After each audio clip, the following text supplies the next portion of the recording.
last section of material that we will go over in this class. And this material focuses on the skin. We'll do a little bit of material from chapter 41 and then just a little bit from chapter 42.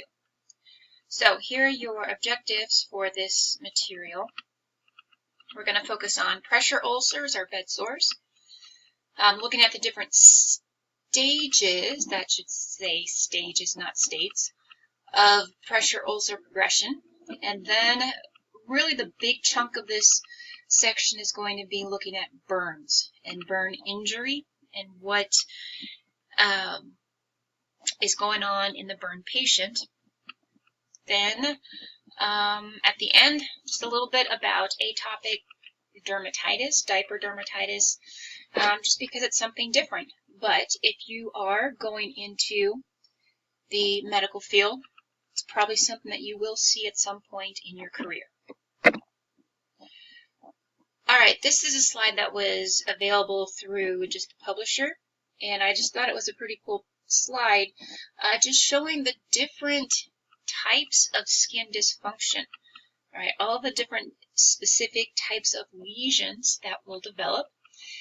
And on the left you have primary lesions, which are going to be lesions that develop because of a very specific reason. So the macule, papule, there's going to be some, or then at the bottom, pustule. There's going to be some sort of inflammatory event, whether it's an infection, some other response that's going to develop in very, very localized edema. And then on the right side, you have the secondary lesions. Right? That's going to develop because of something else. But these are actually pretty cool as well. And what I would encourage you to do is go to your textbook and look at tables 41.2 and 41.3, because it shows you a picture of all of these different types of skin dysfunction, and it's just kind of nerdy fun to look at. Alright, but for real now, the pressure ulcers or bed sores. Pressure ulcers are basically ischemic lesions, right, that result from unrelieved pressure. There can be shearing forces, there can be friction, and then even moisture. And these are really the 4 reasons of why or how a pressure ulcer will develop. And what happens is there is continuous pressure on tissue between a bony area, and there is then resistance that distorts capillaries and occludes the blood supply to that area. So if the pressure is short-lived, there is only a brief hyperemia that follows. So the vasculature starts to swell up, the area becomes red. But if that pressure is relieved, the blood supply can go back to normal. However, if the pressure remains, the endothelial cells become disrupted with platelets that clump together, and those form microthrombi, which block blood flow, and then you have a anoxic necrosis of the surrounding tissues. So, something that I pulled off the internet from medlineplus.gov says pressure sores are areas of damaged skin caused by staying in one position for too long. They commonly form where your bones are close to your skin, such as your ankles, back, elbows, heels, and hips. You are at risk of developing a bed sore, pressure ulcer if you are bedridden, use a wheelchair, or are unable to change your position. Pressure sores can cause serious infections, some of which can actually be life-threatening, and they can be a problem with individuals in nursing homes. Alright, what you have here in this figure is the progression of the 4 stages of the pressure ulcer. So stage 1, you can see this bony protrusion here, or bony area, not a whole lot of skin or tissue above the bone, and so then there's pressure right here. So the skin becomes red. If this allows, or if this pressure is continued, then that coloration of the skin darkens. And at this point now you're starting to lead to that anoxic necrosis developing. And that's what you see in stages 3 and 4. All right, now these pressure ulcers can be prevented. All right, frequent skin assessment, repositioning the patient, the person, pressure reduction, and just simply removal and distribution of the weight of the person so that that tissue area no longer has pressure, and then also elimination of moisture. All right, next topic are keloids. Keloids and hypertrophic scars.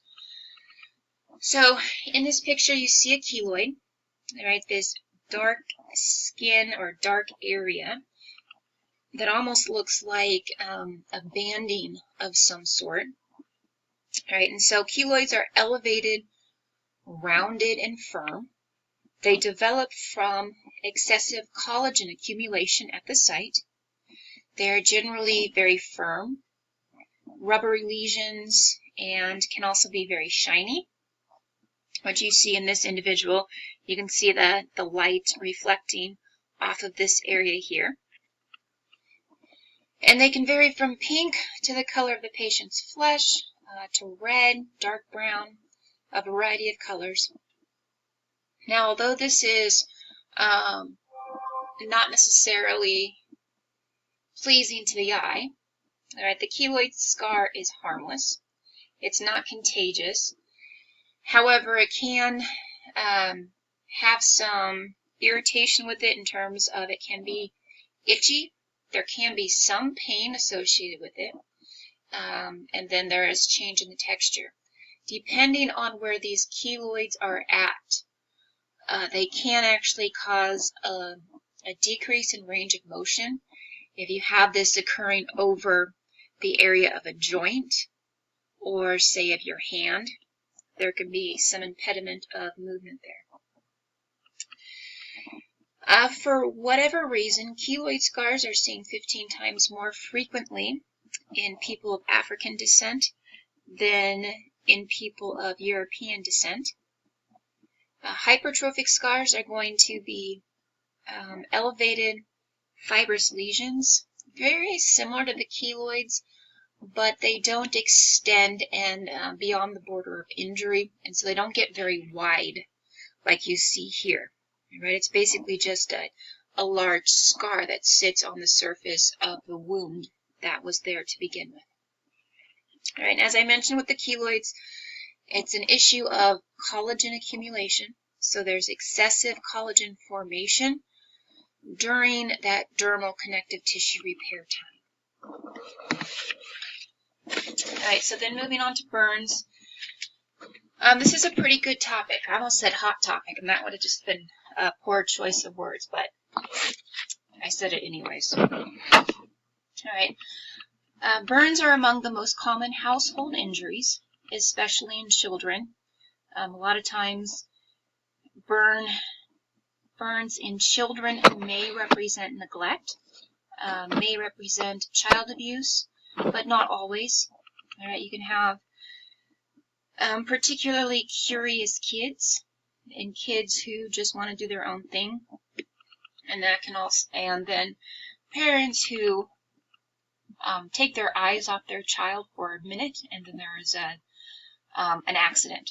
So can't always judge in some situations, in a lot of situations. So, all right, the term burn means more than just the burning sensation associated with the injury. Burns are characterized by severe skin damage in which many of the affected cells die. So there's different types of burn injuries. All right, specifically with the cutaneous injury, They can be thermal burns caused by fire, steam, hot objects, hot liquid. Thermal is going to have heat associated with it. There can be chemical burns, which can be just due to harsh chemicals. And then electrical burns as well, caused by electricity passing through your flesh. So scalding burns would be a thermal burn. This is going to occur from hot liquids. Hot liquids, scalding burns are the most common burns in children and of older adults, because it's real easy for a hot cup of water, hot cup of coffee, a pan that's on the stove with boiling water in it to get bumped, to get knocked over. I was at church one time, I don't know, when I was in junior high maybe, middle school, junior high area.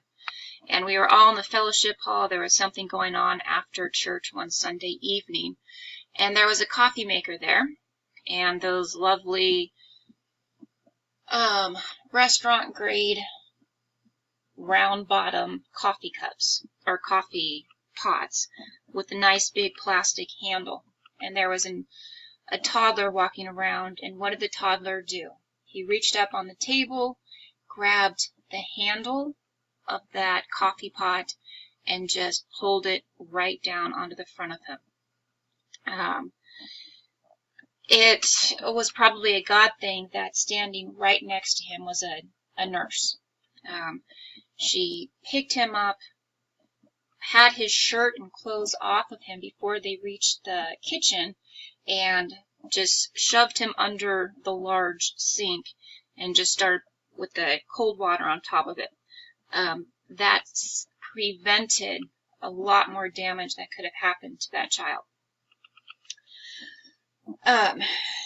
So, continuing on, other types of thermal burns, right? They can be caused by the sun. So UV burns, tanning booths, sun lamps, x-rays, radiation therapy for cancer treatments. All right, the electrical burns caused by contact with electrical sources. And then the electrical burn can be grouped within the thermal burn. All right, because some of these will cross over into different types of burns. Chemical burns come into contact with household or industrial chemicals. Those can be liquid, solid, or gases. And what you need to remember when talking about burns, a lot of times burns are going to be multi-system injuries. Right? Yes, if you just tap a hot burner with your hand, or you accidentally touch the side of the oven when you're pulling the pan out of the oven, right, that's going to be a pretty limited skin injury. All right, but when you're talking about major burns, they really are multi-system. So, mentioned this, burns can be thermal or non-thermal. The non-thermal will be chemical. In children, a common result of inadequate supervision. All right, yes, curiosity, absolutely. The inability to escape the burning agent. When we were in Oklahoma, there was a family whose house caught on fire. And unfortunately, there were 2 or 3 kids who got, the fire was in between the parents and the kids, or the parents weren't home. I don't remember the exact details, but those kids couldn't get out of their room. And very sad and tragic, which probably happens more often than it should. Those kids were found deceased underneath their bed. They had tried to climb under their bed, thinking that they may be safe. And then, of course, intentional abuse, which is also a very sad situation. So, child abuse, 6 to 20% of burn injuries. And what you're going to see with this are pattern burns, cigarette burns, that can be from cigarette lighters, and then forced immersion burns, splash or spill burns.